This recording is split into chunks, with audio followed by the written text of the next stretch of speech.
Hey everybody.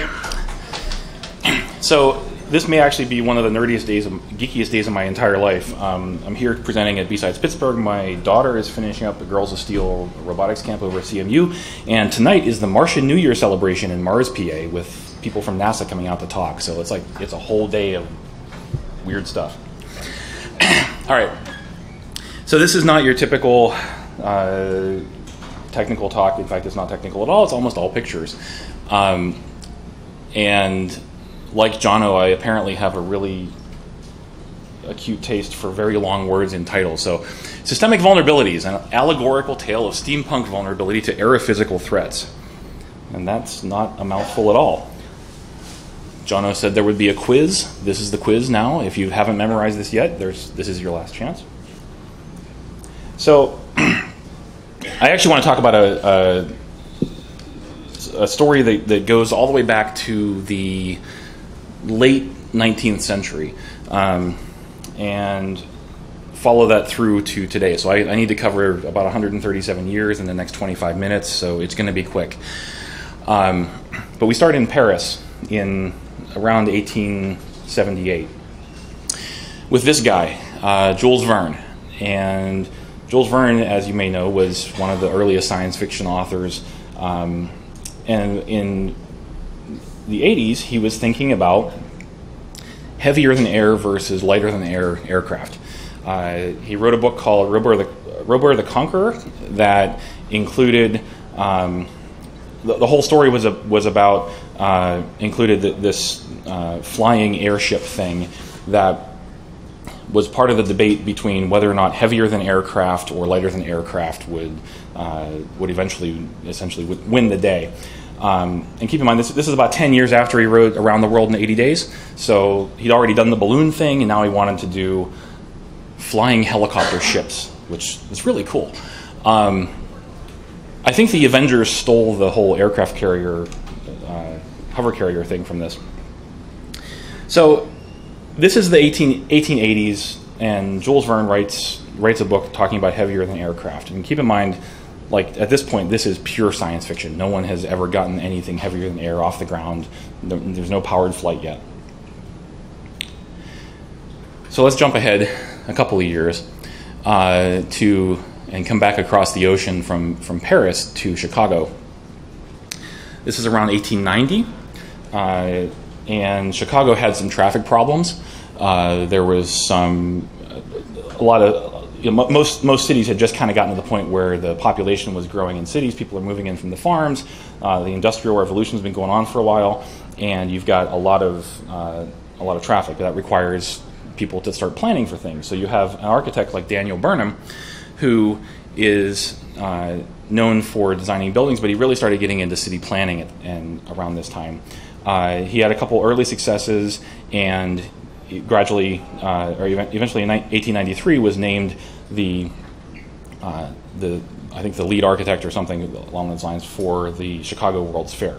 Coincidentally, the Eiffel Tower was built for the Paris World's Fair that happened a few years earlier. So we hopped from one World's Fair to the next. Dan Burnham is the architect here, and he rises to significant fame. I mean, he's got a lot of other jobs after that. Meanwhile, this guy Andrew Carnegie decides that he's got about enough money, and he wants to start, I don't know, building universities or museums or things. And so he wants to sell off the Carnegie Steel Corporation and the Keystone Bridge Corporation, and he finds a willing buyer in J.P. Morgan, who conveniently turns these things into United States Steel and the American Bridge Company, headquartered down the river a ways. In fact, the American Bridge Company is so important to the town that it's in that they renamed the town in 1905 to Ambridge, PA. So the American Bridge Company gets a contract to build a building designed by Daniel Burnham in 1901. This is the Flatiron building, or what would come to be known as the Flatiron Building in New York. It's not the first steel with concrete skin structure, but it's one of the earlier ones. 22 stories high, and has this really unique shape in that it has to fit onto a little triangular lot. You may have seen this building before. eventually, it's finished in 1902, and it opens up. And if you notice the transportation down at the bottom, there's some streetcars, and there's or trolleys and horse carts and people on foot. Now, here's where I'm going to drop 40,000 day vulnerability on you. So I'm going to assert that this building is vulnerable to 315,000 pounds of aluminum with 16,000 gallons of kerosene in it, flying it or moving at 500 miles an hour. That's a serious vulnerability, because if you do the CVSS score for it, you need to be adjacent to it, and it's very high complexity because this is 1902 and there's no powered flight. We're talking about, Jules Verne wrote about powered heavier than aircraft. So at this point, there's no such thing as 315,000 pounds of aluminum flying through the air at 500 miles an hour. That just, no one's done that. So the access complexity is fairly high, but you don't need to be authenticated. And there's confidentiality impact that's partial, because presumably if the building blows up, all the papers kind of blow out around the town. But you're pretty sure you're going to have complete integrity and complete availability impact, because you drop something that big on it, it's going to damage the building at the least. But we're at CERT, and we don't just do the base CVSS score, we do the temporal score too. So we actually want to keep track of, it's unproven that an exploit exists. There's really no remediation to it, and we haven't confirmed the report because, frankly, this is just me making it up based on what I read in some Jules Verne book. We expect that the building's going to maintain integrity and maintain availability. We also recognize that the collateral damage potential, if that were to happen, there's going to be a mess in the town, not just at that building. So there's a lot of collateral damage potential. So the end score is, the base score is 6.5, and an overall CVSS score is 7.6. When I presented this to some folks from vendors, a guy from Microsoft raises his hand and says, "Doesn't this tell you what's broken about CVSS? Because you've got an imaginary science fiction threat that gets a 6.5 score, which is probably high enough for most people to react to." Yeah, I agree. It's a little weird, but I also pointed out that I'm totally misapplying what CVSS is meant for this talk. So anyway, that's 1902, based on what we know. And then 1903, these guys managed to get their heavier than aircraft off the ground down in North Carolina. So reality catches up with science fiction over time, and Verne goes back to his pen, and he starts writing a sequel to Rober the Conqueror, in which the Albatross, that heavy flying helicopter boat thing, comes back, but this time there's also this device called the Terror, which is a flying boat car that goes at the blinding speed of 150 miles an hour. And at this point, as far as I know, the only people who have gone 150 miles an hour were falling off a cliff on the way to their death, because you just couldn't get going that fast at that point. Not to be outdone, the other great sci-fi author of the time, H.G. Wells, happens to come over to New York to do or he actually does a tour of the country, of the U.S. He was British. He comes over and does a tour of the U.S. and writes an article for the Atlantic Monthly. And in that article, he mentions, how inspiring the Flatiron Building is in his art, as far as his appreciation of American architecture. He goes back home, and based on what has happened in the last couple of years, with the Wright brothers and all this stuff, he goes back and writes a book called The War in the Air, which in 1908 had some pretty sci-fi concepts in it. It's since been claimed that this presaged most of the air war of World War I. But the illustrations have these really cool dirigibles just all over the place. So meanwhile, Flatiron Building's still standing. And this time around, the transportation has changed a little bit. There's some motor cars there, as well as a few horse-drawn carts and some trolleys and stuff. But this doesn't really reflect the reality of the day. So they took this picture back to the Photoshop and added that little biplane in the top. It's exactly the same picture on both of them. They just added the plane. But realistically, who's afraid of planes? They crash and they can't even knock over fence posts. Well, time goes on, 20 years later, B-25s take their first flight. Pretty big plane, much more significant than the biplanes and the Wright Flyer. Also in 1939, C-45 has its first flight. And in 1943, Lockheed, in 143 days, went from paper drawings to actually having an airframe for the first jet. This is the Lulu Bell. In 1945, a B-25 crashed into the Empire State Building. The Empire State Building is just a few blocks away from the Flatiron Building. You can see it from there. And in 1946, that C-45 that we saw a few minutes ago crashed into the tower on Wall Street. Well, we better go back and refresh our CVSS score. So we've now got proof of concept that, yeah, it is possible for planes to fly into buildings. There's really no fix for it, so it's unavailable. And the report confidence is uncorroborated. Yeah, we've seen it happen, but no one's doing this intentionally. Meanwhile, Billy Joel completely disclaims responsibility for the fire, and we're off to the dawn of the space age. 1962, kind of a tense time around these parts because the Soviets were putting missiles into Cuba. You might have heard of that. Meanwhile, we're working on Minuteman II rockets, and they're having some problems getting them off the ground. They're having some problems with failures during launch. And Boeing comes up with this method of analysis for engineering called fault tree analysis, in which they have this method that's basically bad thing happens at the top, and then some logic diagram that says, here's the possible reasons that thing could happen, and you can have and or gates and all this logic that explains, how to analyze this. And they start using this to analyze rocket accidents, and that helps them build better nukes. Or better rockets, rather. 1967, the Apollo 1 crew burned to death in the capsule, and in the resulting analysis of that accident, fault trees were used again. And this eventually turns into a publication from Boeing where they actually describe how to use fault trees as an engineering tool for analyzing accidents before they happen, not afterwards. So they want this to be a proactive engineering thing and a way to help you think through problems you can have with safety. That's popular enough that it actually eventually winds up being an FAA publication. The snapshot here is actually from the 2000 version of this publication, but the cover is the 1970 version. So aviation is starting to catch on to this whole fault tree thing.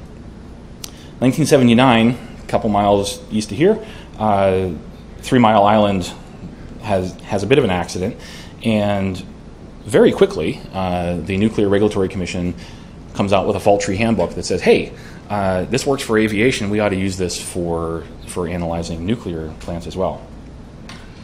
Meanwhile, back at Boeing, they get the 767 off the ground in 1982. It happens to be 300,000 pounds or so takeoff weight and carries about 16,000 gallons of jet fuel. A couple years later, Union Carbide has a horrible accident in Bhopal, India. Still considered one of the worst industrial accident ever. And in going back and analyzing that, there were some folks involved from OSHA and other places in the U.S. that also were starting to use fault trees to kind of understand how did this happen, what went wrong there. NASA, 1986, launches the Challenger. Challenger doesn't make it to space. The New York Times publishes a pretty scathing criticism of NASA and says, look, they didn't even bother to do this well-established thing called fault tree analysis to figure it out beforehand. 1988, the Piper Alpha caught fire in the North Sea. This cut out, let's see, it was a sizable chunk of the North Sea oil production at the time. And as a result of that, within a few years, OSHA actually publishes a process safety management in which they recommend that you really should be doing checklists and failure mode effects analysis and fault tree analysis as part of your overall safety program. So we've caught up to about the last 20 years. This is New York City. By the way, the building that the C-45 flew into is down at the bottom left, right next to Act 3 there. And 1999, Bruce Schneer publishes an article in Dr. Dobbs saying that, hey, engineering has these fault tree things, and wouldn't it be neat if we could use those as attack trees? And so he basically takes that same model of bad thing happens, reason, logic diagram thing, and you can start talking about systematic attacks. Conveniently, a couple years later, some folks at CERT actually flushed some of that out, and they published an article talking about how attack modeling can happen and how you could use that sort of logic in describing security attacks. Of course, same year, we actually do finally see the demonstration weaponized exploit of 315,000 pounds of aluminum filled with kerosene flying into a building and completely destroying it. The temporary fix for that is that you go from this at 8:30 in the morning to this at noon. You ground all the flights. You put all the jets on the ground. So we've got a temporary fix. We've confirmed the report. And we also know that there's a functional exploit. Our base score is still 6.5, but our overall score is now up at 7.9. Very quickly, we came up with a more permanent fix, which is don't let planes fly near buildings. Shoot them down if necessary. So now we got an official fix. So we went from now the temporal score drops it back from 7.9 down to 7.8. So very serious vulnerability, but we sort of know how to deal with it. Also in 2002, NASA finally publishes a fault tree handbook with aerospace applications, and I don't expect anyone to actually read the eye chart here, but the main point is not only do they have diagrams, they have math. Remember that. I'm going to come back to it in a second. 2003, Columbia sadly fails to make the return flight from space, and this time around, the New York Times says NASA's going to do a fault tree analysis to help figure that out, and whether or not the heat shedding tiles would be one branch of that tree. So by 2009, NASA is really on board with this fault tree analysis thing. They say it's one of the most important logic and probabilistic techniques capable of uncovering design and operational weaknesses that escaped even some of the best deterministic safety and engineering experts. Meanwhile, on the Microsoft community blog in 2012, and this was actually written by somebody who didn't work for Microsoft, but he's like publishing a guest article on the blog, part of which is actually to talk about why Emmet is a good thing, and I agree, Emmet's a great thing. But his point here was that attack trees are difficult to follow visually and too labor intensive. Now, this made me pause for a second because NASA's thinking about fault trees as math. They're thinking about attack trees as Visio diagrams. Now, one of those is amenable to analysis, and you can figure things out with it. The other one, you can draw pictures. Something's not quite lining up here. There's a lot of fault tree stuff that is going on that the attack hasn't really transferred over to the attack tree threat modeling side of things. All right, so let's bring this back to actual security stuff. So I work at CERT. We do vulnerability discovery. I work on fuzzing software that finds vulnerabilities and things. And the one idea that I can get across for how you find vulnerabilities in systems is you have what you expect to happen and what really happens. So there's what you think the software does and what the software actually does. And you find vulns in the places where reality it doesn't match up with your expectations.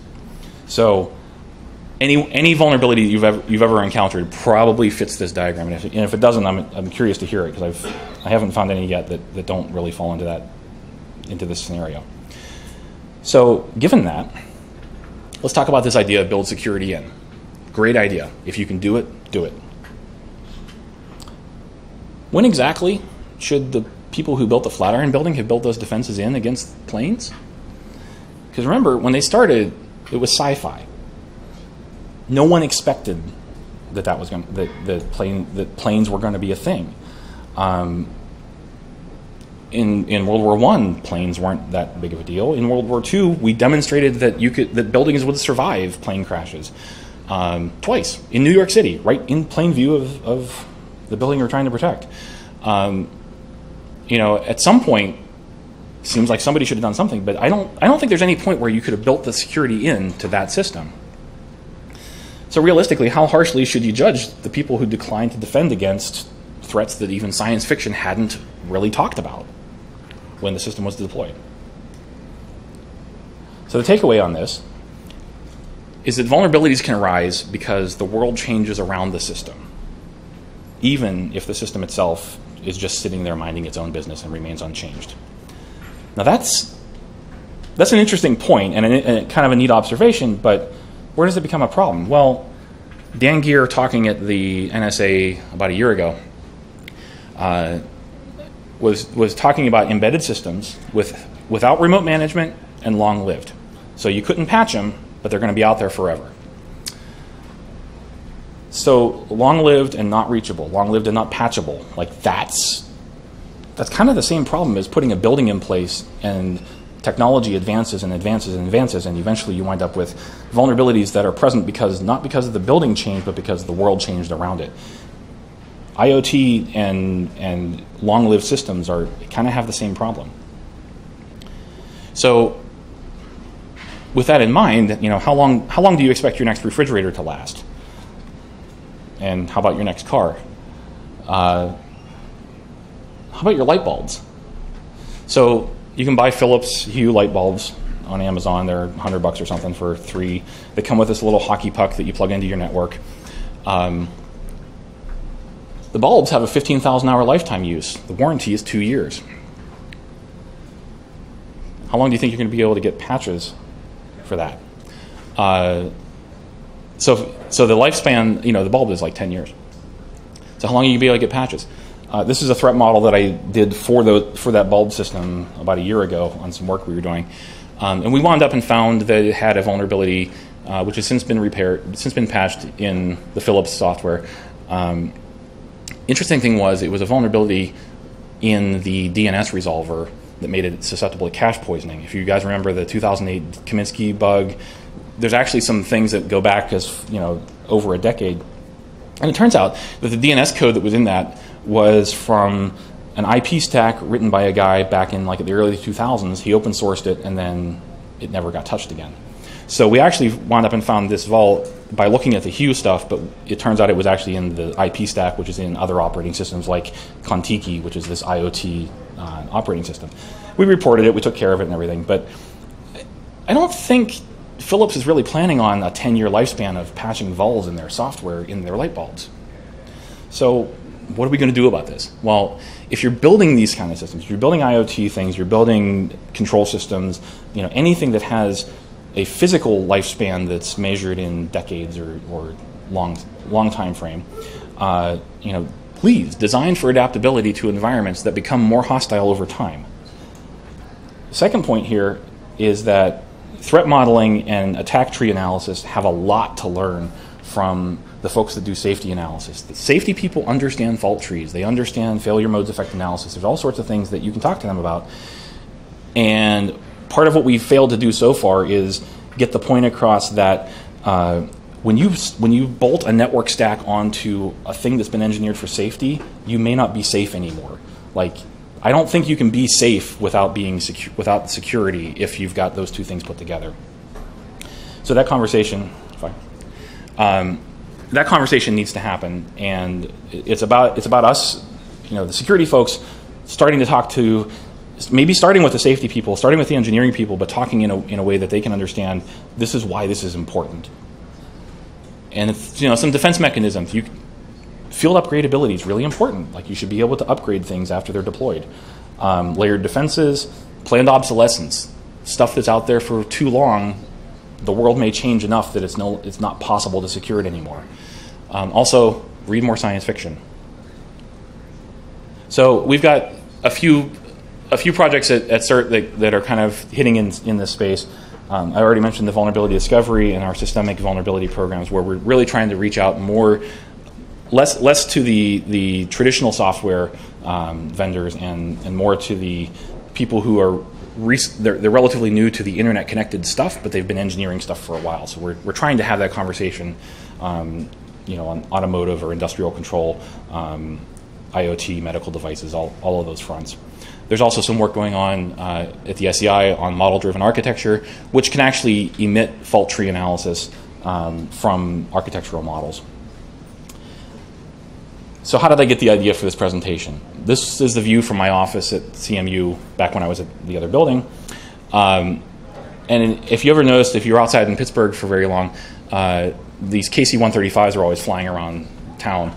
And from the perspective I had, it always looked like they were flying behind the Cathedral of Learning. I was just sitting there one day and like, wait, those planes are newer than the building, but the building doesn't have any defenses against them, and that would be bad. So that kind of just got me digging into looking for buildings that predated the Wright brothers' flight, and the Flatiron building happened to be one.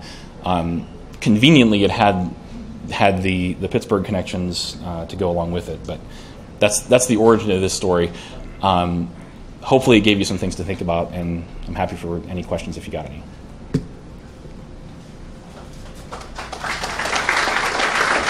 Thanks.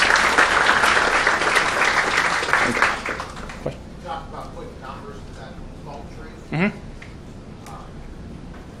Is that going to get to a point where it's all going to be numbered instead of put it in a computer and let a computer figure it out? So there are... the folks that are doing fault tree analysis already are doing like probabilistic assessments, and like they can do calculations and things on those trees. The issue, the big difference between fault trees and attack trees isn't, I mean, they're both exactly the same logical construct. The difference is that with an attack tree, you've got an intelligent adversary. You're not just trying to defeat physics, chemistry, and probability of accidental failures. So we can talk about mean time to failure on mechanical components. We can't as easily talk about how probable is an attack today, right? So yeah, it's possible to propagate it through it, but some of the difficulty there is just understanding those differences. I'm not suggesting that we're stupid for not having noticed this whole thing over here. I'm just really just kind of trying to point out that there's this body of knowledge that already exists, that if we could figure out how to map our problem onto that, not only can we have a good conversation with those people, but we also may be able to improve security analysis as well as the analysis of these other things. Adam? So when you were talking about CVSS scores too, you were showing that even when you could confirm the threat or confirm that there's a fix available, the score was not really heavily affected. So is that inherently a problem in CVSS as in the things aren't weighted properly, you think? Or do you think it could be that there isn't enough, like everything has to be an absolute? It's one of these three things as opposed to the gray areas in between. So I think pigeonholing definitely happens with CVSS in terms of everything has to fall into a certain category. There's currently work through FIRST to come up with CVSS v3. The first conference is happening this week as well, so I'm not sure where that's going to land at the end of this week. But so CVSS v3 is coming. It does have some improvements to the CVSS v2. I'm not as familiar with that just yet, and I think it does actually improve some of this so that it'd be a little bit clearer. Although there's other criticisms of CVSS v3 too that you can go read about online. So there might be like more granularity now. There's some, and they've broken out a couple categories so that it's not, CVSS v2 is really thinking about the worst thing that can happen is that you own the box. CVSS v3 starts to think about as well, not only could you own the box, but you might be able to steal the data. And stealing the data gets low scores on CVSS v2, and it'll get higher scores in v3. So, yes, sir.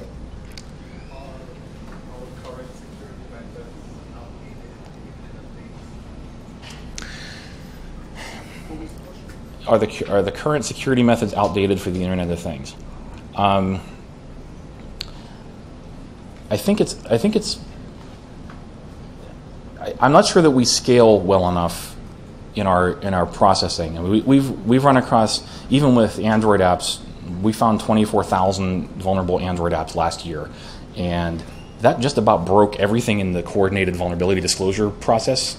And so the more things there are, the more problems there are going to be, and I don't know that we necessarily have the ability to fix all those. But more importantly, anyone who's involved in IoT things, like, it's not so much that our processes are outdated for security, it's that the code you're putting into them may be outdated. So you've got binary blobs that already have IP stacks built into them. I found that VxWorks there was just an ICS CERT alert yesterday. VxWorks has TCP initial sequence number vulnerabilities, which we published on in 2001, 2002. There are lots of old code, like pre-1999. They forked something from glibc, and then they've gone off and done whatever they've done. But if you go back and look at glibc vols, you can find a whole stack of them in the last 15 years, and none of them have been patched in these small embedded operating systems. So I would go back and ask questions about where the IP stack came from, where the DNS resolver came from, and all of those network vols that we had over the last 15 years. They're all still there, and they're probably going to come back and show up in all these IoT devices. So, thanks, Alan. Thanks.